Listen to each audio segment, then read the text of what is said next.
한자 이야기, 낱말 이야기 시간입니다. 네. 매주 일요일마다 보내드리는 약자 공부 시간입니다. 네. 오늘 8번째 시간이죠. 자, 거둘 수부터 보겠습니다. 거둔다, 거두드린다, 또는 잡는다. 그런 뜻도 있습니다. 자, 이러한 이제, 이게 이제 왼쪽 부분이 좀 보기 힘든 것인데, 이제, 얽힐 구자다. 뭐가 줄이 얽힌다는 그런 것이에요. 그리고, 칠복자다. 손으로 이렇게 쳐드린다. 이렇게 보면 되겠습니다. 이 칠복자가 또 우자로 바뀌었다. 그랬죠? 또 신자체도 그렇게 씁니다. 근데 간체자는 전혀 바뀌지 않았습니다. 정자 그대로 쓰고 있다. 그렇죠? 네, 거두다, 잡는다, 수입, 그렇죠? 또는 수익. 네. 수입은 들어오는 총액을 얘기한다. 거두드리는 것을 얘기한다. 수익은 이익으로 거두드리는 것이다. 그렇죠? 네, 조금 헷갈리기 쉽습니다. 그리고 수지, 네, 들어오고 나가는 것, 거두는 것과 내보내는 것, 수지. 몰수한다, 수확한다. 확은 이제 곡식을 거두드리는 것을 말하죠. 추수, 가을 거지다. 그렇죠? 수축한다. 네, 수축. 줄어든다. 예. 그런 의미에서 여기 수는 좀 줄어든다. 그런 의미가 되고. 수감한다. 네, 감옥에다가 잡아 넣는다는, 여기에 수는 잡아 넣는다. 잡는다. 그런 뜻으로 보면 되겠습니다. 자, 이 왼쪽에 이제 얽힐구라고 했습니다. 그렇죠? 얽힐구. 이렇게 되죠? 이렇게 해서 이렇게 된다. 자, 여기 이제 이것이 원래 정자입니다. 그렇죠? 정자고 칠복자가 또 우자로 바뀐 이것이 이제 약자로 본다. 근데 얽힐구를 이렇게 쓰는 경우도 있어요. 이렇게 쓴다. 네, 이렇게 쓰는 경우도 있다. 이게 막 속자라고도 하는데 대부분 쓰다 보면 이렇게도 쓰기도 하고 이렇게도 쓰기도 한다. 자, 셀수. 우리가 셈수, 셀수. 그렇죠? 이 글자에는 세다는 그런 뜻도 있지만은 자주라는 뜻으로 쓰일 때는 자주삭이라고 한다. 그리고 촘촘하다고 할 때는 촘촘할 촉이다. 이렇게 세 가지의 크게 보면 훈과 음이 있다. 이렇게 보겠습니다. 글자가 상당히 복잡하지만 왼쪽 부분이 바뀌죠. 왼쪽의 윗부분이 쌀미자로 바뀌었다. 그렇죠? 약자, 신자자, 간체자가 다 같다. 낱말을 보면 이제 산수다, 수학이다. 상수다, 상수, 항상 있는 숫자이므로 변하지 않는 숫자다. 수학에서 보면 상수, 변수가 나오죠. 상수는 변하지 않는 수다. 변수는 이제 변하는 수다. 그렇죠? 양수다. 양은 플러스를 얘기한다. 반대말은 이제 음수가 되겠죠. 막 술수를 부린다 할 때 술수도 이것을 쓴다. 권모술수다. 예. 수수료란 말도 우리가 자주 쓰죠. 수는 손수예요. 이 뒤에 수는 이제 가운데 수는 이제 셈을 한다. 그래서 수수료라는 것은 손을 얼마나 움직이느냐 하는 그 숫자에 따라서 돈을 낸다는 그런 뜻이죠. 일이 이렇게 많다. 많으면 손을 많이 써야 된다. 그러면 수수료가 높고, 간단한 일은 손을 조금만 쓰면 된다. 품이다. 품삭이죠. 품이 이렇게 적게 된다. 그러면 적게 낸다. 그래서 수수료라는 것은 손을 움직이는 숫자다. 이렇게 생각하면 쉬우리라 생각이 됩니다. 자, 이게 이제 자주 할 때는 삭이라고 했습니다. 그리고 촘촘하다 할 때는 촉이라고 했어요. 별로 이렇게 잘 쓰지는 않습니다. 이게 삭삭 왕래한다. 왕래를 한다. 가고 온다. 그렇죠? 삭삭은 자주 왔다 갔다 하는 것을 삭삭 왕래라고 한다. 그리고 빈삭이다. 빈도 이제 빈번하다. 어느 정도 자주 이런 뜻이에요. 빈삭이라는 것은 자주란 뜻이다. 여기에 소변삭이다. 소변을 자주 보는 것을 소변삭이라고 한다. 또는 소변빈삭이라고 한다. 이렇게 되겠어요. 뭐 우리가 거의 쓸 일은 없습니다만 이런 말이 있다. 또 촘촘하다고 할 때는 촉이라. 뭔가 그물이 촘촘하다. 그물코가 촘촘하다 할 때 촉코라고 한다. 코는 이게 그물을 뜻한다. 아주 그물 눈이 촘촘한 것을 촉코라고 한다. 막 이런 것이 있다는 정도만 알아도 되겠죠. 자, 이것이 예전에 우리가 배운 것 중에 나무목에 이게 글자가 있으면 다랑루였어요. 그렇죠? 다랑루, 누가 갈 때. 이때도 마찬가지로 이렇게 변했죠. 요 글자가 이렇게 변한다. 다랑루나 뭐 셀수자나 마찬가지다. 같은 글자는 대체로 같은 모양으로 변한다. 이렇게 되죠. 이제 나를수, 나른다. 그리고 뭘 보낸다 할 때 수출이다, 수입이다 할 때 쓰는 것이 이 나를수예요. 네, 나를수. 자, 글자를 오른쪽을 자세히 보면 사실 위에는 이제 덜입자예요. 그렇죠? 드립자에다가 한일자 있죠. 아래 부분은 다룰자가 아니고 사실은 요렇게 원래는 요렇게 쓴다. 이것은 배를 뜻하는 글자가 이렇게 변할 수도 있다. 그리고 나서 요렇게 됐다. 이것이 위에 드립자도 이렇게 사람 인자 모양으로 바꾼다. 그리고 아예 아랫부분은 다룰자로 하고 오른쪽 부분도 이렇게 이렇게 이제 곧게 한다. 이렇게 되죠. 그래서 술의 그 변에 이 글자 유자가 들어갔다. 물론 간체자는 술의 그자 자체가 이런 모양으로 바뀜으로 이렇게 전체적으로 바뀌었다. 이렇게 되죠. 자, 수출이다, 수입이다 할 때는 이렇게 말하자면 나른다, 왔다 갔다 나른다. 그렇죠. 물건이 국내에서 밖으로 나가는 것은 수출이고 또 들어오는 것은 수입이다. 공수, 하늘에서 공중수송이란 얘기다. 공중을 통해서 수송하는 것을 공수라고 한다. 밀수, 그렇죠. 비밀리에 이렇게 수출입하는 것을 밀수라고 한다. 수송이다. 그렇죠. 송도 보낼 송이다. 운수, 운은 이제 돌 운자죠. 교통할 때 운수다.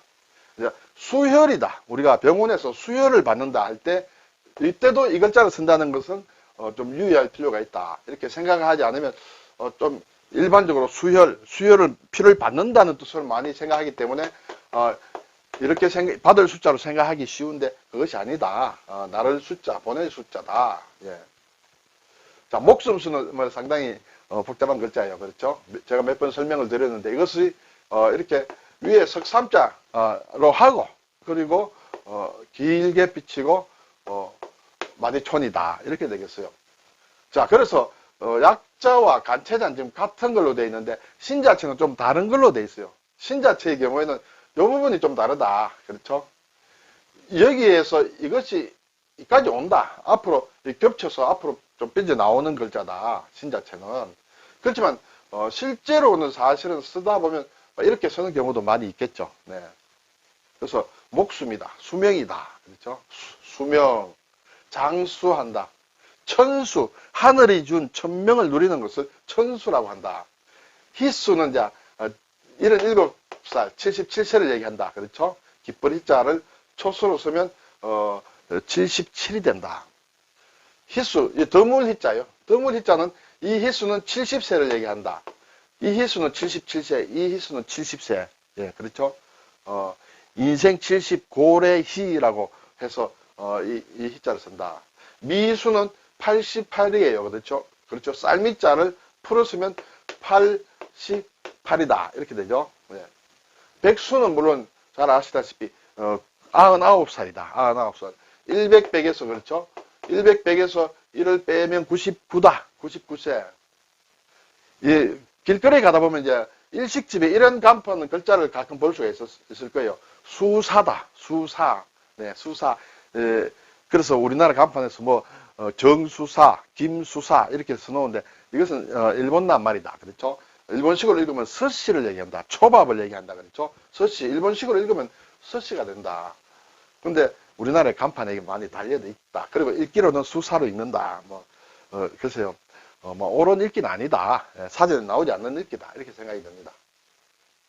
자, 이제 목숨 숫자가 이렇게 바뀌었죠. 그러면 목숨 숫자가 들어간 다른 글자도 이렇게 바뀌겠죠. 비일도자. 예, 그렇죠. 보일 시자 들어가면 이렇게 바뀐다. 보일 숫자가, 이렇게 보일시 변으로 바뀌죠. 그리고 오른쪽은 마찬가지로 이렇게 바뀐다.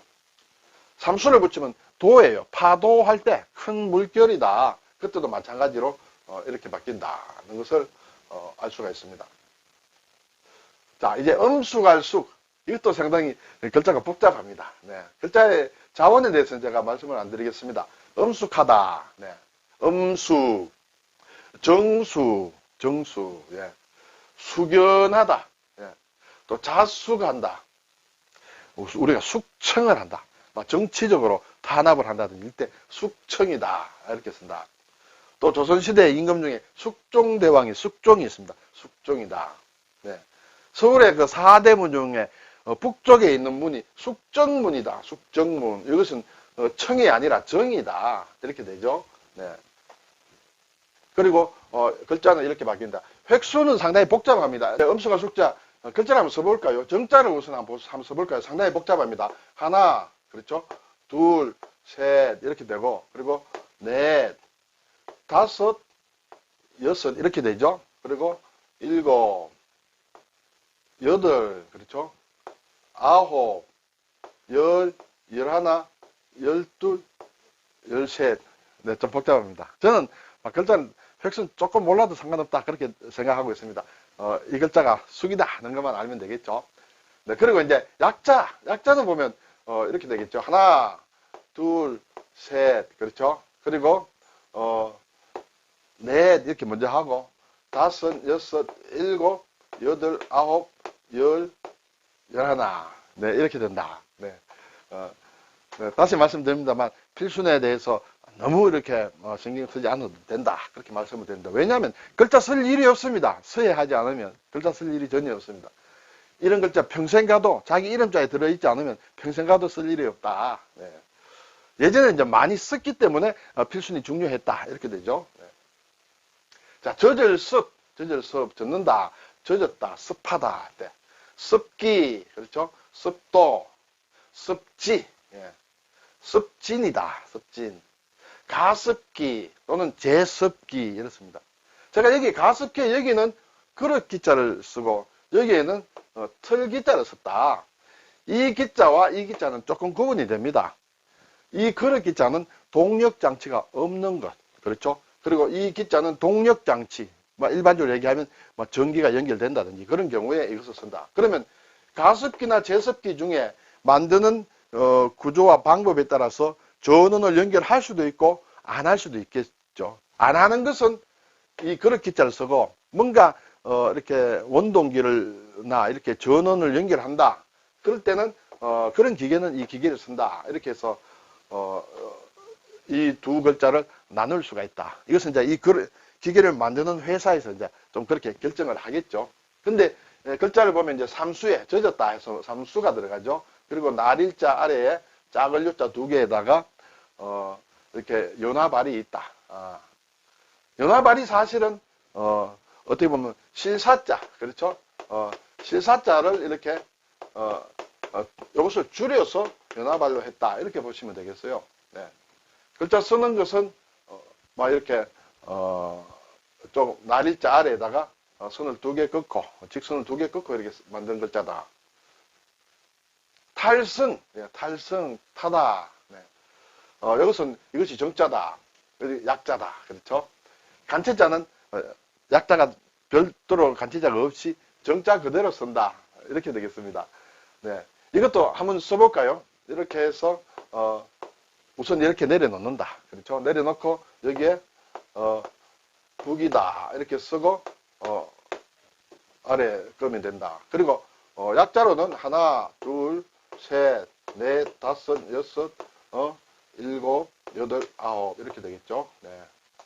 타다는 뜻으로는 승마, 승차, 합승, 승객, 여러 가지 많이 있습니다. 네.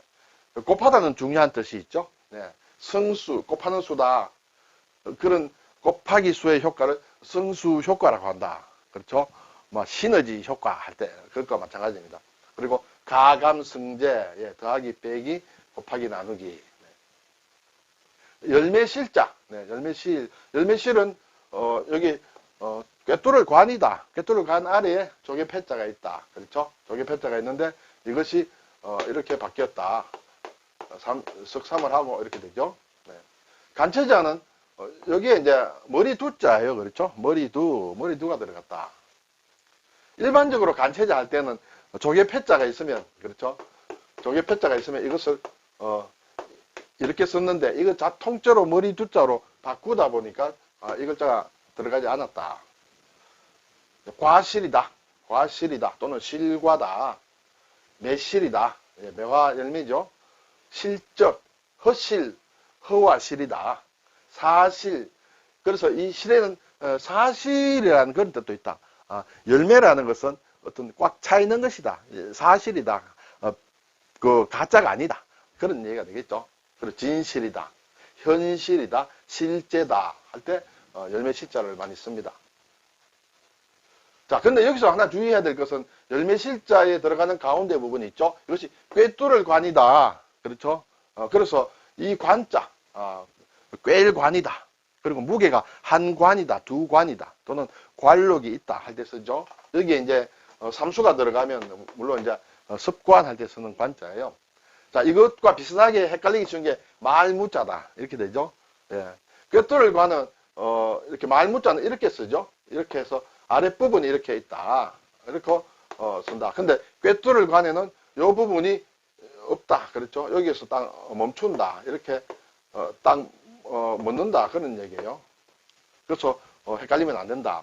말무자를 쓰는 것은 예를 들어 가지고 신자체로 쓴다 할 때는 매양매자가 이렇게 어미모로 하는데 이게 신자체로 들어가게 되면 이게 말무자로 바뀐다는 것이죠.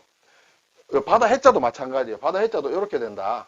이렇게 바다 해자도 신자체는 이렇게 쓴다. 독을 뜻하는 독자도 마찬가지예요. 여기에서 아랫부분이 어미모자가 아니라 말무로 적는다. 네, 그렇게 되겠습니다. 그래서 꿰뚫을 관과 말무자만 구별하면 되겠습니다. 아이아.